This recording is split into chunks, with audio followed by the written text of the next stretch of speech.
tapping back in with you with 051 Fathead Homicide Report. This is part two. If you've not seen part one, you would want to get caught up on this case. It's going to be an extensive case. This case has two documents, two parts. Each part has over 100 pages in it, and we're currently just on the 23rd page. So check that out, and then check this one out as well. Right, so picking back up, responding detective Morales, number 20196, conducted a canvass of the area around the crime scene. During the course of the canvass, responding detective Morales was able to locate two additional witnesses to this murder. One of the witnesses was redacted, who related the following information in essence but not verbatim. Redaction related that she related that she was when she heard 3 shots. She related that she immediately looked out her window. She related that she saw a white older model minivan parked on the northwest corner of 70th and Union. She related that she saw a male black run toward the rear driver's side of the van. She related that the male black was wearing a black sweater with a gold emblem on it. She related that the male black got inside the van through the rear driver's side door. She related that the van drove off northbound on South Union Avenue. She related that she did not see the license plate. Redaction related that while this occurred, Redaction was standing inside the gate of the Zion MB Church, and that potentially is Mount Baptist Zion Church. She related that he subsequently ran inside. She related that she did not know any more information pertaining to Redaction. Responding detectives provided a business card to Redaction, eventually able to locate Redaction. Oh, sorry about that, skipped the line. Business card to Redaction. Responding detectives later determined that the person known as Redaction. Responding detectives were eventually able to locate Redaction for an interview. The interview with Redaction is more thoroughly detailed later in this report. Responding detectives Morales located another witness named Redaction, related the following information in essence but not verbatim. Redaction related that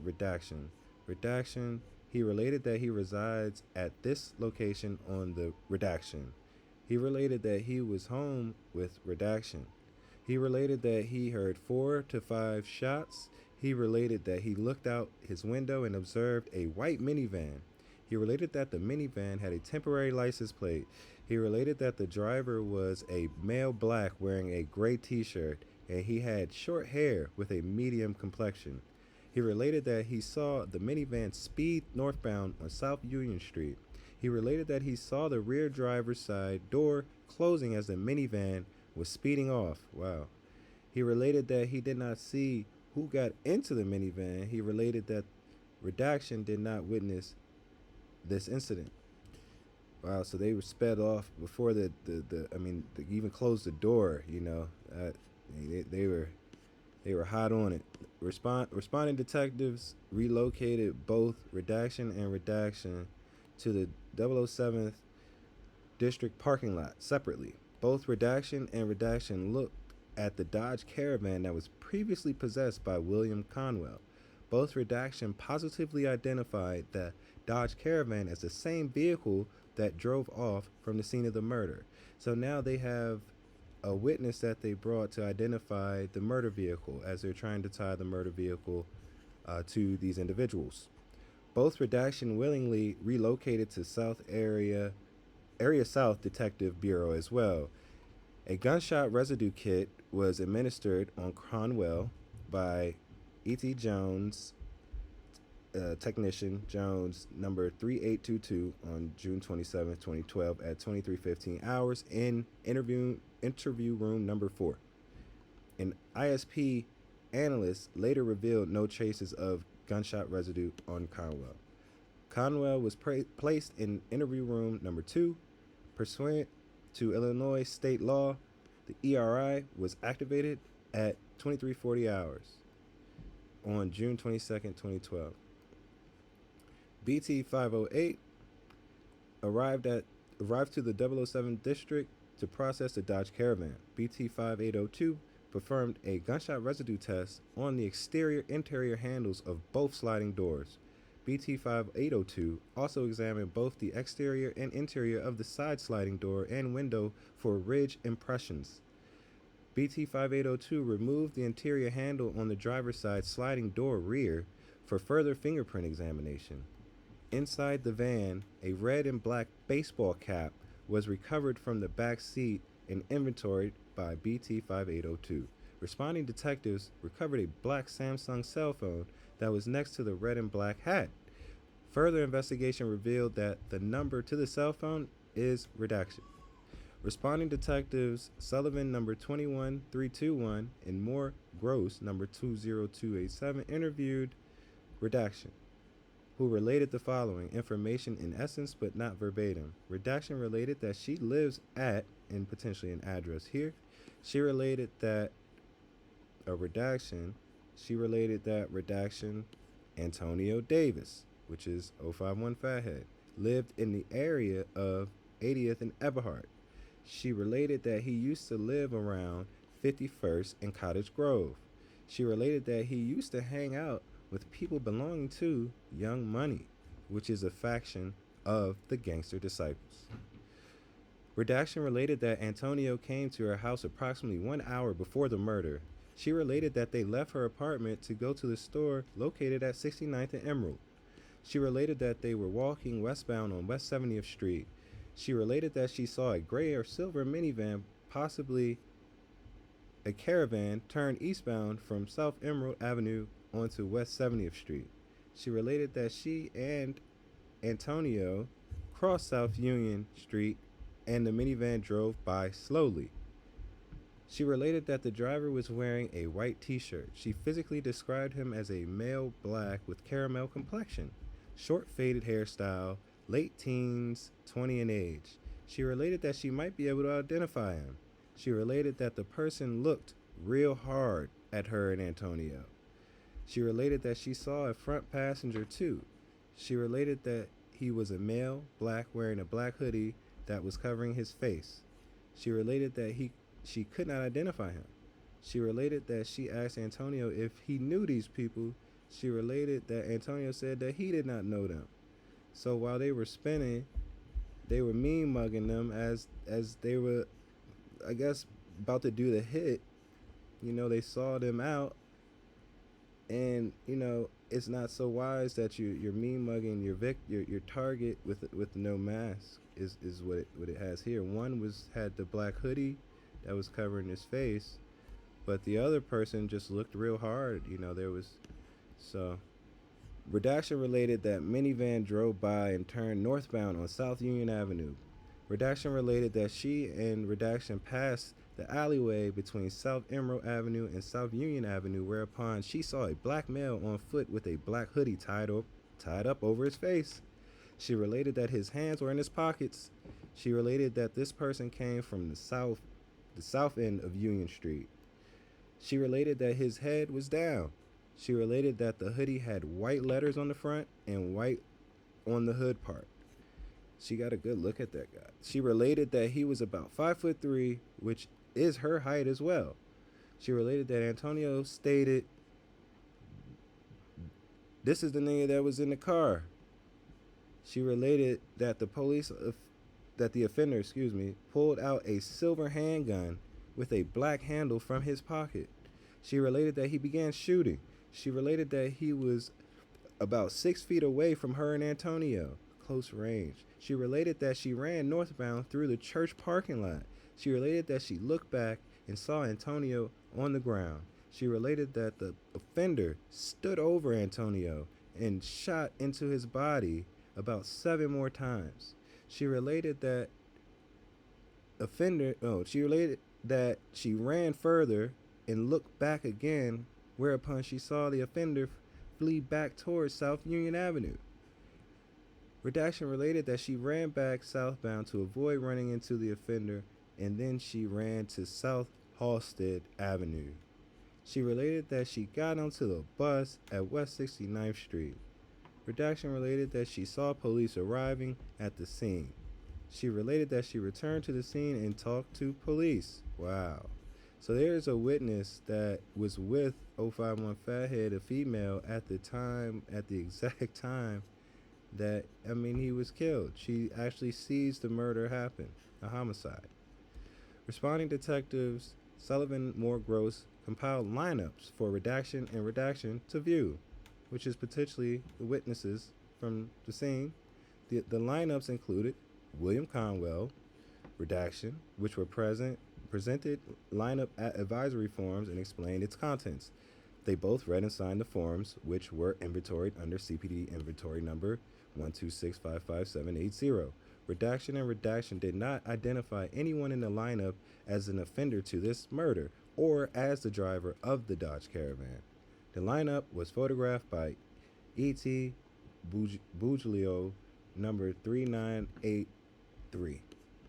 It should be noted that other witnesses, redaction, related that she never saw the driver of the Dodge Caravan, and she definitely could not identify the male black that got inside it.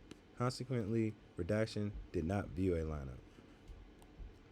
Responding detectives Killeen and Connolly interviewed Conwell in interview room number 2 on June 23rd, 2012 at 0130 hours. Conwell related the following information in essence but not verbatim. Conwell was read his Miranda warnings by responding detective Connolly at 0130 hours. He waived his rights and agreed to speak with responding detectives. Conwell related that he got out of the U.S. Navy last month after serving 4 years. He related that on June 22nd, 2012, he left his home, located at redaction at 0900 hours.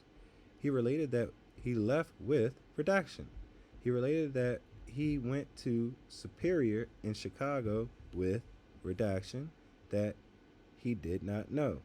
He related that they went to this location because redaction gray Lexus had a Denver boot on it and he wanted to retrieve it. He related that they later drove back to 64th and Eggleston. He related that they often hang out around this location. He related that when they got to 64th and Eggleston, he called redaction. He related that he then walked from 64th and Eggleston to 64th and Parnell to meet redaction. He related that he did not drive the Dodge Caravan. He related that the police arrived and arrested him shortly thereafter. Responding detectives produced CPD-generated photographs of both redaction, and redaction to verify their identification with Conwell. Conwell positively identified both photographs as the same persons that he was referring to in the interview, and the photographs were inventoried. So he identified some persons, not saying with him per se, but he identified some people, and they redacted that information, of course. It should be noted that Conwell initially told responding detectives that his cell phone number was redacted. Conwell's actual cell phone number is redaction. Responding detectives inventory Conwell's cell phone number under CPD inventory number 126439968. Conwell was released without charging on June 24, 2012 for charges related to the murder. The interviews with Conwell are stored permanently under video numbers V66079 and V66081. Responding detectives interviewed redaction via telephone on June 23, 2012. Redaction related the following in essence, but not verbatim. Redaction related that redaction. He related that on June 22nd he observed a male black dressed in black exit a white van. He related that the male black approached another male black and a female, NKA, maybe known as the victim Antonio Davis, and the female witness. He related that the male black began shooting multiple times at Davis. Redaction related that he ran back into the church as the shots rang out. He related that he never saw the driver of the white van. He related that he did not get a good look at the shooter either. In furtherance of this investigation, responding detectives compiled photo arrays for the witnesses, redaction and redaction, to view. The photo arrays included people who were associated with William Conwell. The photo arrays also included pictures of the Dodge Caravan owner, known as Marvin Riley. None of the witnesses were able to identify anybody in the photo arrays. The lineup advisory forms, photo arrays, and the demographics were inventoried under CPD inventory numbers 1264337 36, 126488826, and 126555840. Responding detectives received an ISP report that indicated that the interior rear driver's side handle of the aforementioned white Dodge Caravan tested positive for the presence of gunshot residue. Responding detectives further learned that the passenger side and driver's exterior tested negative for gunshot residue. Any other inquiries should be directed to the lab report generated by forensic scientist Ellen Chapman, ISP. So they have some gunshot residue, which is interesting, on the rear driver's side door handle, interior, so inside the door handle, which is interesting, not outside the door handle, because you would think it would potentially be outside the door handle because of him getting back in the car after having fired the shots, but it's in the interior listed here. On July 7th, 2012, responding detectives received phone call records for the Samsung cell phone that was recovered from the back seat of the white Dodge Caravan. The records indicated that the cell phone is registered to redaction. The records also indicated that the cell phone utilized a cell phone tower located at 255 West 65th Street on June 22nd, 2012 at 19:57 hours. A further inquiry revealed that redaction resides at redaction. Responding detectives were able to contact redaction via telephone. Redaction related the following information in essence but not verbatim. Redaction related that the Samsung cell phone with the number of redaction is hers, but she gave it to redaction, Courtney Ely, sometime ago. She related that Courtney lives with redaction near 58th in Michigan. She related that she did not have an exact address or telephone number for, and I can only imagine this is Courtney Ely. Now, what we have here, in pausing for a moment, is they have cell phone records that they got from the cell phone that was left in the back seat of the van. Now, this is a thing that, with the whole FBG duck thing and people leaving things in the car, is kind of reminiscent of that. You leave the cell phone in the car that you did a hit in is not very wise. And the records here, they say, indicated that the cell phone was registered to this person. And they looked up this girl who the cell phone was in her name. And look, a further inquiry revealed that this person resides at that address. This is an address. They weren't able to contact them via telephone. They were able to contact them via telephone now. And when they spoke to her, she said that it's Ely's. Isn't that something? Which Courtney Ely is AKA the C-Day. Continuing. A computer inquiry revealed that Courtney Ely, aka C-Day, was in the Cook County Jail for an unrelated robbery charge. Responding detectives obtained a writ for Ely, and he was arrested from the jail on the 10th of July 2012 at 11:21 hours. Pursuant to the Illinois state law, the ERI was activated in interview room number 2 located in the area South Detective Bureau at 11:55 hours. So here again, they served this guy a writ, a subpoena, while he was while Ely was in the Cook County Jail for an unrelated robbery charge. They served him with a writ for this homicide charge. Responding detectives conducted physical lineups that both the witnesses, redaction, viewed. The other witnesses, redaction, were able to come to the area South Detective Bureau for the duration of Ely's arrest. Responding detectives separately presented redaction with lineup advisory forms and explained their contents. Redaction separately read and signed the forms. The forms were both inventoried under CPD inventory number 126584111. Neither witness identified anyone in the lineup. Still can't get any identification from their photo arrays. I mean, this case was in 2012, so imagine the camera footage may not, and photo lineups may have been the way to get witnesses to come forward, to actually solve these cases. That seems to be a format of I guess the investigation that they use when they're investigating witnesses is to show them photo lineups. So, responding detectives calmly read Ely his Miranda warnings at 20 hours on July 10, 2012. Ely related that he understood his rights and he wanted to talk to responding detectives. Responding detectives presented Ely with several photographs that included Marvin Riley, William Conwell, redaction, redaction, redaction, redaction, redaction, and redaction, and redaction. Ely related that he did not know anybody depicted in the aforementioned photographs.